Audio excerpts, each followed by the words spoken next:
So specifically as far as the pros and the cons, if you're over here on this side, we pick the pros, and over here, we take the cons, and this is for outside capitals. These are the pros and the cons for bringing in capital from the outside.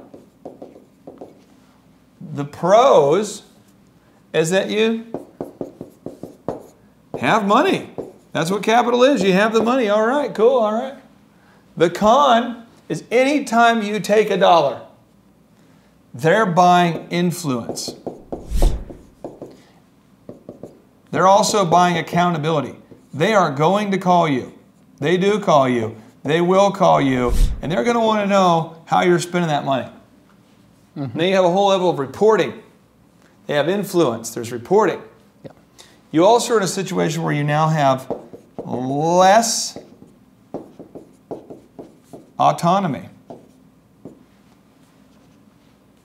But the pros are you probably have some connections, because very few people have a ton of money without a ton of connections.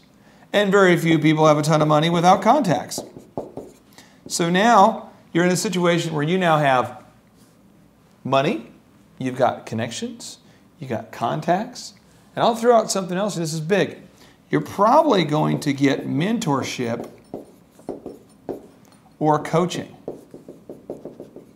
And I've heard this kind of referred to as the kind of 4 C's. And let me show you on this here, okay, just so you can kind of see these 4 here.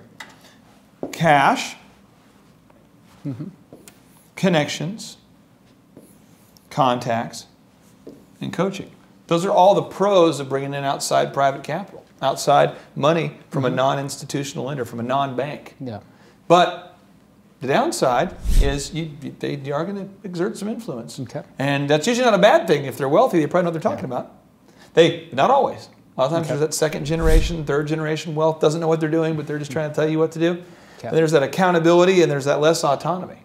Okay. So that's really the pros and cons. Okay. Now if you flip it and you look at, well, what's the pros and cons of traditional capital? Traditional capital, like a bank loan, they don't have, as a general rule, any connections. There's no contacts, there's no coaching. And not always, but usually. Yeah. They're just saying, here's the cash, pay us back. Yep. So maybe you don't need connections, contacts, coaching. Okay. Maybe you just need the cash. Then maybe traditional capital's for you. Okay. But let's say that you do need those things, then maybe this is the way to go. Okay. But with that, this is the downside. And how do I determine if I even want to look at it? I look at it based on how many customers I need to break even. And if I need like $1 million to break even, then I probably need to go ahead and look. If I have $1 million I need, I probably need to come on over here and say, you know what, I probably need to bring in some outside capital. That's maybe too big for what I can handle. Okay. Make sense? Yeah.